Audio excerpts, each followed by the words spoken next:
Hello, guys. Welcome to another episode with the Money Coach, Money Fit MD. How are you guys doing? For those that are joining us for the first time, I'm so incredibly glad you're here. I'm so glad that you're choosing to spend time with us this way. I love, love, love that you found us. We've been waiting for you. Where the heck have you been? Anyways, I'm glad you're here. The complete reason why I do this whole podcast thing is I want you to have money. And I want you to have money from the inside out. I want you to build wealth from the inside out. I want you to build the life, the practice that you love and enjoy. Because I am freaking tired of physicians burning out in medicine. I'm freaking tired of us not being well. I'm freaking tired of us living paycheck to paycheck. And I can sit down on the sideline and be upset about it, or I can jump in and do something about it. So my podcast is kind of like my love project to you as my way of helping us change the future of medicine, because there is a movement that's going on right now, and it's the movement of change. Because if you've learned anything at all in medicine, there's a lot of stuff that we need to fix, right? And the way we do that is by starting here. The way we do that is by doing what we're doing today. So I am so glad that you tuned in. Listen to all the episodes. Feel free to start from here, start from episode 1. My goal is that every single woman physician will have the tools that they need to be financially successful, not when they're 100 years old, not when they're 75 years old, but I want you to be well now. I want you to have money now. I want you to live well and practice medicine in a way that is well now. And for my non-physician audience, I love you guys. By the way, I may have a treat coming up for you in future. Just stay tuned, stay subscribed, stay sharing, stay listening. I want all of us to be well. Okay. So we've been doing this, I guess you would call it a mini series or a series about relationship with stuff. So we've talked about our relationship with money. We've talked about our relationship with ourselves. And then this last part is our relationship with others. Okay. And the reason why this is happening and the reason why I'm having this conversation with you is because the whole idea of having money does not happen in a vacuum. It happens as a result of our relationship with other people. And other people may be your family, other people may be the medical education system, other people may be your spouse or significant other people may be like your co-workers at work, maybe people from your past. Like it is whatever relationship you have that is external to you.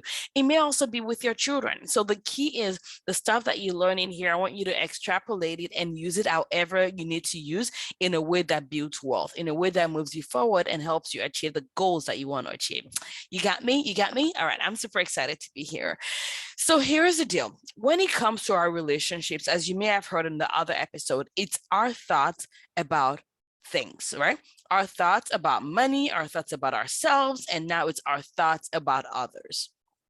Well, the thoughts we have about others definitely affects how we think about our finances and how we're able to build wealth. So for example, if you've believed that the systems that exist are the all-knowing, the final say, to be trusted, to not be questioned. They are the sovereign power when it comes to all things money and finances. You can see how you may be trying to fit into a box that was not made with you in mind, right? So if you think that a financial advisor is the only person that can know about money, and God forbid you know how to have money, or your spouse, like your thoughts about other people relative to your thoughts about yourself is important. This affects not just the way we invest, not just the way we spend, but also the way we respond to external stimulus. So for example, if you're asking for a raise at work, if you're asking, like, your thoughts about your boss is going to affect how you show up. Your thoughts about your patient affects your relationship with your patient, affects how you show up. If you're like, okay, this is the person that's standing in between me and my chart, you're not going to be looking at them in the face. If you're like, this is the person that's standing between me and going to pick up my kids, you're going to seem hurried. And even though you spend the same amount of time, you are not going to get the results that you want, which is a patient that is well, that's taking the tips that you're sharing with them, and a patient that appreciates your time. And also you've been able to get out knowing that you did everything you could about that day, right? So our relationship with ourselves affects everything. And in fact, I honestly think that our relationship with our patients is being injured by our thoughts and the things that there is evidence, like insurance companies have affected our relationships, admin staff that may not be supportive and maybe taking all the time that we actually should be spending with our patients, but having us spend on like useless stuff. If that is the case for you, that can also be affecting your relationship with your patients, but also now your thoughts, right? Because all those things are external to you. And then you take that and you use it to determine your thoughts about circumstances. So if your thought is, okay, I need to see this patient in 10 minutes and I need to get it out, right? Or if your thought could be more grounded, right? More even. And it's like, okay, I have 10 minutes and that's a lot of time. And it just gives you this luxury of time. And at the end of the day, you don't even spend more than that time. And it's just a different experience for you and for your patients. And I'm not saying this as someone that has it perfected. I'm not saying this as like an admin staff that's like, lording their power that they don't even have over you. I'm saying this as someone that calls myself out all the freaking time. And when I go back to that space of groundedness where I'm like, okay, we're on the same side, we're on the same team. They're humans with a brain that has its own limiting beliefs. They have their own drama, they have their own fear. It just helps me show up differently, and it helps the interaction show up differently. Okay, so that's just a bonus that you can take and extrapolate that into your relationship with your patients. However, for this, we're talking about relationships that affect your finances. I mean, honestly, that does affect your finances too. But I know y'all are like incredibly smart, and you will take this and blow it up and make it apply to whatever setting it needs to be applied to in your life. Okay, so there are 5 things that I wanted to share with us today about this relationship and thoughts about others. The first part of it is boundaries. I know, like what? The B word. Boundaries, right? Boundaries, boundaries, boundaries. Boundaries are so important. Boundaries are so important, guys. And when I talk about boundaries, this is about like financial boundaries in terms of like when to give or not give, when to borrow people or not borrow people, and also time boundaries, where you're spending your time, how you choosing to spend your time. Are you like a free for all where everybody just thinks they can walk over your schedule, like whatever, like what are your boundaries, right? And I tell people that, boundaries get a lot of negative rep. Boundaries can be perceived as being selfish or self-centered. However, here's what I'm going to question and ask you about. If you are not well, if you are letting yourself be run over, run to the ground, grind up, walked over, of what value is that to you, and of what value is that to the people that you love? For me, I choose to think that boundaries is the biggest act of self-love. Boundaries is the best act of self-compassion. And I know that when I practice self-love, it is great for me and it is great for the people that I want to love, serve in future, and that includes myself. So boundaries may be the biggest act of self-love that you may ever give. And that is boundaries with your time, boundaries with your resources, boundaries with whatever it is, boundaries with your patients. Like, are you someone that is easily accessible for everybody every single day of the week, including in the middle of the night? Like, we need to set boundaries, right? And everybody gets to choose theirs. It's like playing checkers or chess. You choose yours, they choose yours. And having boundaries that is different from others is not a bad thing. It's everybody choosing what they have chosen and what they think is what exactly they need. So your boundaries may be different from what the other person wants or needs. And the fact that it's different does not mean it's bad, right? Different is okay. You can choose to respect them and choose to love them with their different boundaries. This is what I'm going to do the next time you ask me for money. This is what I'm going to do the next time you whatever. Like, you get to choose and they get to choose. And your boundaries can be fluid. It changes with the systems or the seasons in your life. The fact that you are like, anybody can come to my house at whatever time and they can open my refrigerator and eat whatever they want 10 years ago doesn't mean that's what you have to be now. And the same applies with your spouse. Your boundaries, you need boundaries, your spouse needs boundaries, right? I need 8 hours of sleep. Your spouse may not need that. They may need 4 hours of sleep. God bless them. You choose what you need, they choose what you need. And out of mutual respect, you both can have that. right? The same thing is when it comes to money with your spouse. Is like, what are the boundaries that we're setting for ourselves? Is everybody able to spend whatever amount of money everybody wants to spend? Or are we choosing to say that if we are spending over this amount, we have to have a mutual, respectful conversation about it, right? Meaning that if we, maybe, if we spend more than $5,000, we have to talk about it. If we spend more than 1,000, we have to talk about, like, you both get to decide your boundaries. And that is something that can improve. That is something that can evolve. That is something that has to be respected. Okay. So that's number one. The number two is the power of no. Yep. No is a full sentence, complete sentence with a full stop. No. No, I cannot take that extra shift. No, I cannot work that thing without getting appropriate pay. No, I'm not going to show up tomorrow if you're not going to be respectful of the boundaries that I've set. No, we're not going to be charting after hours. No, the power of no. Just like boundaries, no can be one of the biggest steps and acts of self-love. Okay, so that's number two. Number three is self-sovereignty. It's respecting each person, including yourself. Like, I am powerful, they are powerful, I'm not more powerful than they are, right? I get to understand that the decisions that I've made are powerful in my own light, and they get to do that as well. It's respecting the art of self-sovereignty. It's respecting the fact that I am powerful. My children, they may be young, but they have their own power. My spouse has theirs. My patients have theirs. Everybody has this, and we all get to choose their boundaries without guilt, right? Without shaming, without judgment, because all of those are the results of a bunch of shoulds that are the results of our past. Okay, so self-sovereignty is so important, right? I totally believe that the fact that someone is different from me doesn't mean that they're less valuable, they're less important, or their words have less power. Self-sovereignty, y'all. You are a powerful being. I am a powerful being. All this stuff affects our finances. All right, y'all. All right. So number four is staying in your own mental lane. Oh my goodness. This one has been a big one for me. And the reason why this is important is this is the ultimate sign that you need to stay in your own mental lane. When you start to think of what others will think, even though you're not others, you're already right there crossing that boundary and crossing that mental lane.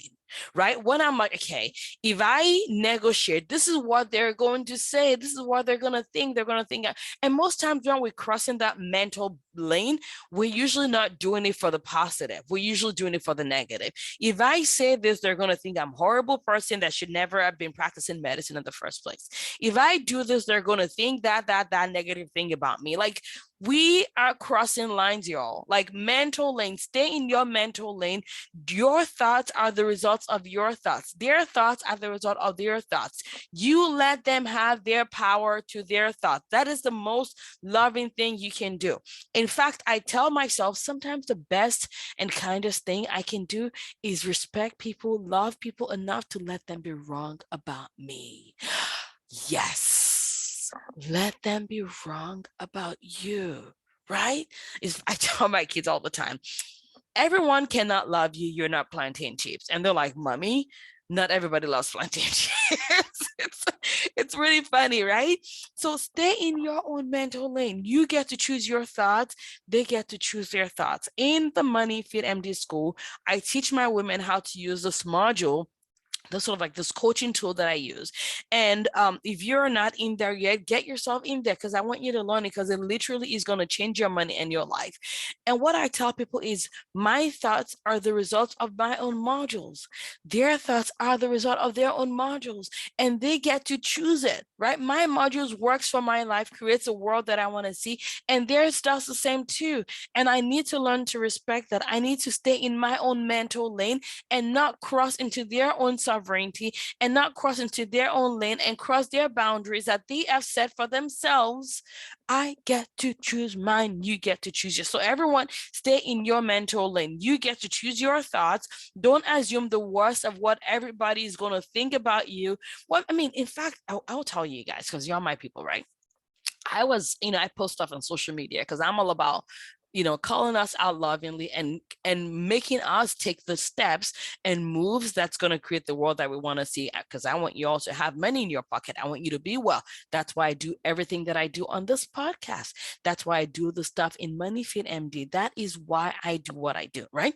And the thing is this. Sometimes I'm about to post something and I'm like, this is going to make people feel uncomfortable. And they're going to think that Latifah sucks. And how can she care about her patients when she is writing this about physicians and physician empowerment? I know my brain is like crazy, just like y'all. Our brains be like throwing crap out all the time, right? And what I have to remind myself is this. I don't know what they think. Yes, I may have known what I thought later, but unless they tell me with their words, I'm assuming. And if I can think that they're going to have judgmental thoughts about me, then I can think that they're also like giving a high five, saying, go Latifah, go Latifah. Because whether you know it or not, whether you believe it or not, we all are delusional and you get to pick your own delusion. Your delusion may be hurting you and preventing you from having money, maybe preventing you from showing up as yourself, from taking up your space, from asking, payment for the value that you're giving. Why don't you change the story and choose a different thought that's going to help you create the result that you want to see? And until they say it with their words, I'm just hallucinating and being delusional anyway. I might as well choose, like, they're like in favor of me. They're saying that, Latifah, thank you for being an example of what's possible. Thank you for empowering women physicians, because we know that when women have money, it's a great thing. Like, those are all thoughts that I choose, and you get to choose that by staying in your own freaking mental lane. All right? You're good? You're good? You're good? All right, fabulous. I want to hear it. Send me a message. I want to hear all about it. Send me a message, moneyfeedmd@gmail.com. Leave us a review on iTunes. Go check it out. 5 stars. I love seeing those 5 stars. Like, I want to hear from you because I want to know that you love and are putting this stuff that you're learning into action. Okay? And then the last one is find your people. Find your people. Like, guys, this is what was missing in my life years ago, and that is like the real reason why I created Money Fit MD Money School. It's a space for women physicians that want to do great things, that want to live life now on their terms now without sacrificing their future. We don't want to, like, struggle forever just to wait until we're 75, because only God knows who's going to be alive till then. I hope you are, but nothing is guaranteed. Like, but I also don't want us to live life now only and then end up in a life and go, oh my goodness, I'm broke. What the heck am I going to do? I want us to live life now and later. And I want us to do that in an environment that is supportive, that is kind, that is loving, that normalizes the whole human experience, including, like, this issue's hard, right? So find your people, find your community. This could be personal, could be professional, could be your mom's squad, could be your business or entrepreneurship, could be your real estate squad, your mentorship squad, your money squad, your coaching squad. That is why I'm here. That is why I've created this. And if you're like, oh, Latifah, it is lonely, the people around me are not, they don't get me when it comes to money. They think I should be happy with what I have. They think I already have enough. They're wondering why a physician could also want to have money. Like, listen, yo, if you don't have your squad, it's because you're choosing not to have your squad. Because I've literally created that for you, and I priced it in a way that's the most cost-effective thing. Like, you literally pay once and you're there forever, for as long as you want. Yes, right? For as long as it exists, you will not find a better deal for the stuff that you get in. And it's also the most time effective because, yo, I don't have time. I think I'm saying a lot of yos today. Anyways, you get my point. Like, I don't have time. I know your time is limited too, because you're a busy woman physician. So you don't have time to sit down and hear about crap all day. You want it given to you like it's hot. You want it given it to you like it's efficient, and you want it like pure gold with all the junk stripped out, because you'd rather be sitting down in your hammock chilling than wasting time learning like useless stuff. That's how I feel about my time too. It's golden. It's a privilege. It's the freedom that I have to choose. And that is what I've created for you guys in the Money Fit MD Money School for badass women physicians. So hopefully this has been good for you. I want you to sit down. I want you to think about how you're going to change as a result of this conversation you've heard today, right? Because I just imagine a world where you and we have boundaries. We're respecting our own and owning the power of our no. We respecting the power of our own self-sovereignty and their self-sovereignty. We're staying in our own mental lane, and we're finding a community of badass women physicians just like us, high-fiving each other. It is what I've created here for you, and I cannot wait to meet you. Okay, so check it out. It's the Money Fit MD School. Money School for Badass Women Physicians. You can check it out by going to moneyfitmd.com/MSB. There is a link in the show notes, so I don't want you to get lost. We don't want you wasting time running around the internet. No, we put it there for you. Come in, check it out, sign up. I cannot wait to meet you. And with the group, you get twice a month coaching indefinitely for as long as the program exists. And we are all up in the group, messaging, asking questions, helping you move, helping you shift, and helping you create the financial life that you want. Okay, that's what it's about. I'm here for you, and I am 100% committed to your success. So be sure to check us out, and I will see you in the next episode. And again, thank you so much for spending your time with me. Your time is valuable. So is mine. And I love it when we both agree to spend it together. All right. Thank you, and bye-bye.